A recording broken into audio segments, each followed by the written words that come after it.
when we first get them, they are very, nervous of us, but we just spend a long time just kind of making friends with them, basically. And then they feel better and then they trust you. My name is Rebecca Louise, and I'm a fitness entrepreneur, an advocate for animal welfare, and an ambassador for Four Paws. I am on a journey visiting my friends at Four Paws across the globe and seeing all the amazing work they do for animal welfare worldwide. I'm here in Ninh Binh in Vietnam at the Four Paws Sanctuary for bears. There are almost 50 bears here at this amazing sanctuary, and they've all been rescued from the bile industry. And I'm so excited to share with you a little bit more about what has happened to these incredible bears. We are going to get to feed some bears today. We're going to get to meet some of the people who've been looking after these bears, people who've been on the rescue missions as well. So I'm so excited to show you around. So let's go meet some bears. First, I'm joined by Charlotte Paul, who is the Chief Animal Caretaker here at the Bear Sanctuary Ninh Binh. We've got a busy morning planned in Bear House 1 for you today. All right, let's do it. So we'll go and start doing some food prep. Fantastic. So excited to be here. We're going to have to prepare their breakfast first. They will not be happy if we turn up without food. So we've got some chopping for you to do. So between 7:30 and 8:30, the keepers prepare the bears' breakfast and their enrichment for the morning. And then we start feeding the bears at 8:30. And how many people do you have that prepare the food? We have a team of 15 altogether, but usually every day we have about 10 keepers in. And some of the bears have favorite foods as well, because I've been to a couple of sanctuaries and some bears are like very specific with what they love. Usually it's sweet things, but we do have the odd bear like Koi who prefers his like kind of dog food and his eggs to the fruit and things like that. And how many bears do we have here? We have 49. 49 bears, okay, Yes. wow. That's a lot to look after. Yes. So what are we going to be doing this morning? So we're basically going to, the keepers have prepared the food and the enrichment for us. And then we basically call the bears into the house every morning. We have to give anybody who's on medication their morning medication. We make sure everyone's okay, do a quick scan and a quick health check of everybody. We then go and clean their outside enclosures, put out their food and their enrichment, and then we let them out. And then we can clean their inside dens when they're outside eating. Okay. And what kind of medicine are they having? What's this? They have everything and anything. We have, a lot of our bears have hypertension, so they're on blood pressure medication. A lot of our bears are arthritic. Yeah, so if you live in a box like this your whole life, your body kind of fuses. Yeah. And if you're on a metal surface and you can't turn around, you've got poor diet. And these bears have been in this position for 20 years. Bile bears are typically Asiatic black bears, which are kept in captivity in many countries in Southeast Asia in order to harvest their bile. Bile is a fluid produced in the liver and stored in the gallbladder and is used by some practitioners of traditional Asian medicine. Despite the availability of alternatives, bear bile is still extremely expensive and can be extracted weekly, often resulting in a lifetime of pain and suffering for these poor bears. Like, you wouldn't believe, like, when they arrive, some of them you're like, oh my God, like, is this bear ever gonna go outside and bounce back? And then within 6 months, it's amazing. Charlie then takes me to where all the food and medicine are prepared. So all their medicine is put in a smoothie. So every day, watermelon and banana smoothies, go down a treat. And this is the watermelon and banana smoothie that most of them like. Yes. But Zan doesn't like smoothies, so she has it all in honey. I think it's hilarious that some of them are like, no, I don't want a banana. I know, they honestly, I like honey, and now you've got a bear that doesn't like honey. They very quickly become spoiled when they're here. And they kind of wrap us around their fingers. Yeah. When we first get them, they are very, nervous of us. Zan, like I said, was very aggressive. But we just spend a long time just kind of making friends with them, basically, and that's always through their stomachs. So they soon learn that, And then they feel better, and then they trust you, right? Yeah. I mean, and we're very careful, like, who does what. Like, so, because I look after the bears on a daily basis, and I need them to trust me, I need them to take medication from me, I want them to come close to me so I can check them. So I never do anything horrible to them. Whereas the vets who dart them when they need their health checks, they'll come up and I'm not around, so they don't see me. So they don't know that I'm part of it. and that's on purpose, Yeah, because otherwise they don't trust you, because they don't trust the vets. Yeah, so they're pretty good. Like, I've worked with monkeys before, and monkeys are very clever. So monkeys are like, they see the vet coming and they're gone. I come in afterwards and I'm like, so you're like the nice parent. yeah. And then they're like, oh, Charlie's nice. That's what the person is. I didn't see her behind. Yeah. And it just means though that I can get really close, and then if there's a problem, I can see it, I can check it, I can medicate them, and you've got to have good guys and bad guys. Yeah. You can see Vignette's chewed all her claws off. So she's done that. Yeah, so a lot of them will forever. The stereotyping does get better once they arrive here, but you know, you're never going to erase what's happened to them. No. So when she becomes upset or stressed or worried, she just bites her fingernails like we do. I think people seem to think, they go, how long does it take to rehabilitate a bear? And I'm like, yeah. Forever. Forever. It's never done. It's full like, time. These guys have been traumatized. They will never be fixed. They will always have to contend with health issues. They will always have to contend with mental health issues. Next, we check out some of the enrichment techniques used at Bear Sanctuary Ninh Binh. Bears are really smart, so we've got to try and keep them interested and slow down their feeding. And obviously we do hide the food everywhere around the enclosure, but then it's also good to do extra enrichment as well. So you know, we've got all these kind of various devices. You can hang these up and make the bears kind of stretch up for their food. You can put kind of like scents or kind of jam or honey in these and kind of make them like they would in the wild with a log. The balls, they do like to play with their balls. We've got feed nets, so we stuff that full of straw, and then we put their food in. They've got to like manipulate it to pull it out. Yeah. So they're really dexterous. They're really clever. So the more things we can do with them, the better. Yeah, just to keep them stimulated. Yeah. In 2022, Four Paws had their biggest bile bear rescue to date. This is Zan. So she was from our 9-bear rescue in February. So she used to be, when we first got her, she was so aggressive towards us, like really quite frightening, like growling at us, throwing herself against the bars. But it was just all out of fear. I mean, whereas you can see now, she's really quiet, really calm, and she's just waiting for her medicine.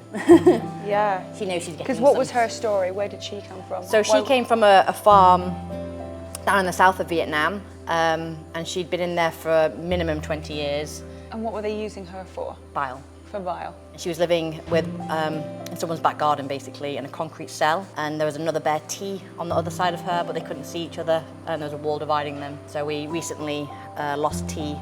We had to put her to sleep last week, and we found like a 4-inch needle in her spleen, which someone had snapped off. When they collect bile in Vietnam, they'll very lightly anesthetize the bear, so it's kind of loopy. Drowsy. Yeah. So they can manhandle it, but the bear can feel everything and they can kind of see what's going on. So they'll pull it out of the cage. They often have to like pin it down or tie it down with ropes, and then they basically get a long injection to basically stab it into the gallbladder and then pull out the bile. But they're not using ultrasound or anything, so they don't know where. So they're just stabbing randomly until they find the gallbladder. So obviously this needle went into the spleen, and obviously she would have been moving and it would have snapped off. And then it's just in your body. Yeah. So that we see a lot of, it's not only the gallbladder that is severely damaged, but also the liver gets a lot of hits as well. So these guys have liver disease. To find it. Yeah. And how much is there? Does it reproduce the bile in their stomach? So you can do this how many times? Every week. Every week, because it reproduces that quickly. Yeah. In the Bärenfarm bears, if they live in crates, when they arrive here, they've seen basically the bear will put the food on the back of their paw and eat off their paw. And that's a behavior they've taught themselves in the farms, because if you drop your food, it falls through the bars and then you don't get to eat. So they know if I balance my food on my hand. They were living on, like, hold on, metal bars. So metal bars. So they keep them nothing. So they keep them off the floor. Why is that? Because then all the poo and the food falls through, and then they don't have to clean them. So they're literally lying on concrete or metal just bars. And what's the gap between them? Kind of like that? Yeah, I mean you'll see their feet like when you're lying down and there's nothing comfortable at all. No, they're uncomfortable their whole lives. Yeah. This little lady is Nui. Now she was at the opposite end of the spectrum, so she is the skinniest bear we've ever rescued. She came in at 49 kilograms and she should have been twice that. I've never seen such a skinny animal. And she was living in kind of a crate, like basically what you see where she sits would just fit around her. And it was like metal bars with chicken wire around her. And how long for? Well, we never get out the truth. Yeah. But at least 17 years. But heartbreaking, isn't it? She's had a lot of different health problems since she's been here. You can see on her paw there that Yeah. pink scarring. So that might be from where she was snared and captured from the wild. A lot of our bears lose the whole paw, so they're on 3 legs, but obviously she managed to survive it. And why is that? It's like a wire. So the wire goes tight and then the bear's stuck. And then obviously she survived it, but then a lot of them, basically I think that whole paw would be dead tissue then, and then they just get them hacked off, and then if they survive, then they stay in the farms. How many bears are left in captivity in Vietnam? Well, that we know of, 300. 300. 182 in Hanoi. But those are the ones that are legal bears that are microchipped that the government know about. We are still getting calls about illegal bears who are not microchipped. And how much more capacity have you guys got here? We're full. Yeah. We do have plans for 3 more bear houses, but Yeah. we have to build them first, and then we'll have a capacity for maybe about 100 bears. After the morning round of medicine is done, it's time to prepare the food, which will scatter outdoors for the bears to find. So where do you get all of the food from? Is it donated? Is it we the buy it end local. of the, you purchase everything? Yeah, locally. everything is local. It gets delivered. I think we get delivery once a week. So we try and give them kind of a bit more varied diet. We do give them the leafy greens like sweet potato leaves and morning glory, and the cabbages. It's not always their favourite. They do prefer like the root veggies, like the sweet potato and the carrot and the pumpkin. Because they're a bit sweeter. Yeah. Who likes doesn't? cabbage? Yeah. Who likes cabbage anyway? And then we were just having this discussion because some people are going to be watching this going, is this a pumpkin or is this a squash? Yeah. To me, it's a squash. So here it's a squash. Here we call it a pumpkin. Here we call it a pumpkin. All right, Vietnam we call it a pumpkin. This is a, wow, yeah. It's quite a machete. So that's good enough? Yeah, that's fine. Just for like them. that? Yeah. So I'll let you chuck the veggies out. So you kind of like, you want to kind of just throw it anywhere. Make them exercise. Okay. Excellent. And they always find it, right? Oh yeah, their noses are incredible. It really feels jungly, like it feels so much like this is their natural habitat. Yeah, well, we let it grow as thick as possible, really, because you can hide them. I mean, if it was just a lawn, they'd find that food so quickly. Yep. And also, like you said, we want to try and replicate their habitat in the wild, and they wouldn't be living on nice, manicured lawns. They'd be living out in the jungle. While currently home to 47 bears, there are still plans to build more enclosures at Bear Sanctuary Ninh Binh, as there are still many bears left to be rescued in Vietnam.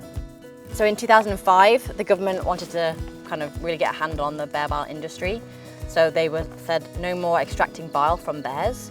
But obviously at the time there were thousands of bears in farms, so where would you put thousands of bears? There were not enough rescue centres. Yeah. So basically they microchipped all the bears and said that they are all legal, you can keep them, but you must sign a disclosure saying you will not extract bile from them. So any bear captured after 2005 wouldn't have a 2005 microchip, so they are known as illegal bears. So the authorities have the right to go in and seize those bears. Okay, so they can keep the bears, they just can't extract the bile, but that's not what's happening. It's very hard to regulate. While the bears come out to search for food, the demanding work continues inside. You hose out down towards the drain. Okay. And then you're going to give it a scrub with the soap and then hose out again. And how often do you do this, Charlie? We do this every morning. So yeah, we clean the bear houses every morning. My day changes pretty much every day. When I was hand rearing the cubs in the summer, then I was only with the babies. There's always things going on, so if we've got a bear in quarantine after a rescue, then I'll work in there, and because it's in quarantine, I can't come in here. Yeah, because you just recently rescued a bear, right? Yeah, How 2 long weeks ago. 2 weeks ago. He's got 1 more week in quarantine. 1 more week in quarantine. And then he is in the bear house. Do you like working with the little cubs? Yeah. Who doesn't? Yeah. They're so cute. They obviously, like, I think when we first got them, everyone was like, oh, you're so lucky to look after baby bears. And I'm like, but it was actually just, for me, just more heartbreaking. Like, right. Because you're watching these 2 tiny babies who are coming to me for comfort. And it's actually just more heartbreaking. Like 4 days ago, you were in the rainforest with your mother. And now 4 days later, you've been tied to the back of a motorbike in a sack for sale. and now you're here. I mean, So do you hand with them? So you're like, are you holding them? yeah, well, we would sit on the floor with them and they jump on your lap and then get the bottles, and then they just want to play with you and wrestle. So Em was quite gentle baby. Bay was very boisterous, so she was a lot more, she doesn't mean to hurt you, but when she would stand up and come over like this, and they've got claws like anteaters, so she'd be like, Mum, and you're like, no. Wow. After all the behind-the-scenes work is done, it's time to check out the rest of the sanctuary's facilities, like, for example, the veterinary clinic. This is our veterinary clinic. How many vets are on staff? We've got 2 vets here, full-time. Full-time. We're like, you were in the middle of nowhere, and what would happen if you didn't have vets on hand? We couldn't really cope without our vets. These bears have intensive management for their health every day. So we're constantly having to deal with their ongoing health issues. So we do need our vets to be here regularly, full-time basically. So they're always on call for the bears if they need them. Because something is happening every day. I mean, with 49 bears and the conditioning that the bears are coming in, it's almost like an intensive care unit. These aren't 49 healthy young bears. These are 49 ex-Bärenfarm bears. So they come in with really chronic illnesses, and you can kind of see from our medication boards that it takes us about an hour every day to make up the bear's medication for the following day. Wow. And even just yesterday, this room was being used for surgery. Yes, we've had 3 surgeries this week. 3 surgeries this week. For gallbladder removal, cholecystectomies. So basically, if the gallbladders have a persistent infection, or if they have gallstones in, or if they see some kind of like structural abnormalities which can be caused through constant stabbing with the needles, all those things can basically cause the gallbladder to be very painful. So it has to come out because it's not fair on the bears, and it'll improve their quality of life if they're pain-free. Wow, this is an amazing facility. And then this is the scale. Yes. This is bear scale. This is a bear scale. You can jump on it if you dare. Yeah, I mean, how many bear? What part of a bear am I? The bottom part. You're probably like a third. A third of a bear. A baby bear. You're bigger than a baby bear, but you're still smaller than our biggest adult bear. Okay. Yeah. This goes to show they're big bears. Yeah. Excellent. Charlie takes me up to the skywalk, which gives visitors a bird's eye view of the sanctuary. I take this chance to pick her brain a bit about the rehabilitation program. One of the bears is in quarantine right now because you just rescued a bear. And so what's the plan when a bear comes in, and how do you integrate it with the rest of the bears? So the rehabilitation process is actually quite long for these bears. After they're rescued, they go straight into our quarantine building. They have to be quarantined for 3 weeks, and that's to make sure there's no disease being spread from them to our bears here that are already residents. So they'll be here for about a week to settle in. Then we do a first health check on the bear. We check their eyes, their teeth. We do ultrasound of their vital organs. Obviously this is really important in bile bears because usually the gallbladder, the kidneys, the liver, the heart, it's all had the toll taken on it over the years of abuse. So then once we know more about their health, we can put a proper treatment plan in place for them. Yeah. Once they finish quarantine, we then move them to a bear house. And this kind of usually depends on what space we have and kind of what the bear's personality is like. We have to take everything at the bear's own pace. So I think a lot of people think we just open the slide and the bear frolics out into freedom, like, outside space, this is great. It's not like that at all. You got to remember these bears have lived 20 years in a box. So if you, just like a person, if you just open the door and let them go out, it's very overwhelming. So we basically have to do a really slow process. And we make it really positive. So we'll just kind of put lots of fruit and honey out just in front of the dens. And the first couple of days, we just want you to put your head out. We want you to put your head out, have a look around, take it all in, and then they come back. And then every time they come back to the den, they get a reward because they need to know that the den is the safe space. Well, thank you so much for showing me around on the skywalk, and also our incredible morning feeding all the bears and putting out in the enrichment. So I really appreciate all the work that you're doing here. It's amazing to see the difference that you've made. So thank you so much for all of your contribution. Yeah, no worries. Thanks for coming. Yeah, excellent. So nice to meet you, Charlie. Yeah, see you later. Wow, one intense first day here at Bear Sanctuary Ninh Binh. I'm so excited to see what's next. Today is a very special day here at this sanctuary because we have an unbelievable event where over 100 people have flown in to celebrate the 5th anniversary of the very first bear that was rescued here in Vietnam by 4 paws. This is going to be an unbelievable event. I can't wait to show you around, so let's go see who's here.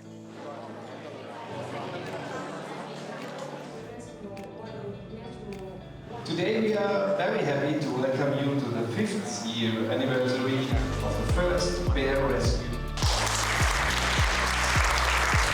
This event is absolutely amazing.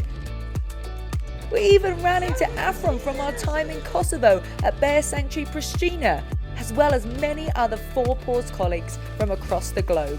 Experiencing local tradition and cuisine is also important, and I can't imagine leaving here without trying some legendary Vietnamese food. I'm off to meet Chang, who is the visitor service at the sanctuary, and she's going to help me around the market to go find some fresh vegetables. Hi Rebecca, my name's Chang, nice to meet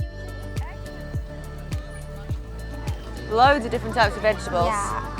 Everyone can make an impactful, positive contribution towards animal welfare, even in something like your choice of ingredients. And as the most animal-friendly diet is a plant-based one, today we'll be making vegan spring rolls. Carrot. Oh, carrot. Oh, carrots. That's a big carrot. Yeah. I think small one. One more? Yeah. After saying goodbye to Trang, I realized I've worked up an appetite, so let's hit the kitchen. I am now joined by Zuin, who is our head chef here at our sanctuary in Vietnam. We're going to be making some traditional vegan Vietnamese spring rolls, and I definitely can't do this alone. So thank you very much for joining me. I'm definitely going to need your help.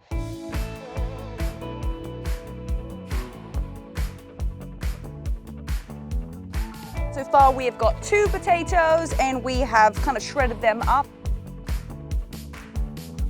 And then we've also done that with 1 carrot. We put it in the water just to make sure that everything is nice and clean, and then we have drained it right here, so that's perfect. Then we've got our glass bowl right here, and in it we've got some mushrooms that we've kind of chopped up, like not super finely. We've also got some of our noodles, and then we've got some onions that are pretty much chopped up. Okay, so cutting the garlic into strips and then also into tiny little pieces as well, so getting that nice and fine. Very beautiful cutting.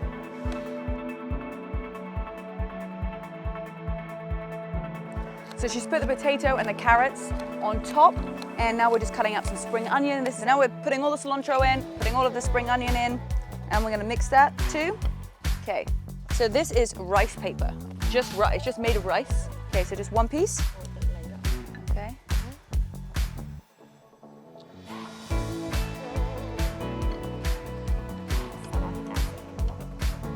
So just wrap it over like this. And then you put the sides down. Yeah, you see? Professional, not a professional. This fantastic meal was a wonderful way to conclude our time here at Bear Sanctuary Well, Ninh Binh. Zuin, thank you so much for showing me how to make these. I'm pretty confident that I can do it myself, and they taste unbelievable, so thank you so much. Wow, what an incredible experience it's been with 4 paws. First we were in Switzerland, then we went to Kosovo, Bulgaria, and now here in Vietnam. It's been so impressive to see what 4 paws are doing around the world to help our 4-legged friends. And you can help too. You might feel like just you doing something won't make a difference, and I'm telling you, the ripple effect by you taking action today is going to change the game for our animals. We've added in all the details below, how you can sign petitions, sign up for our newsletter, and also donate. And most importantly, just share this video. Share this video with someone today, like it, so that you can contribute to animal welfare around the world.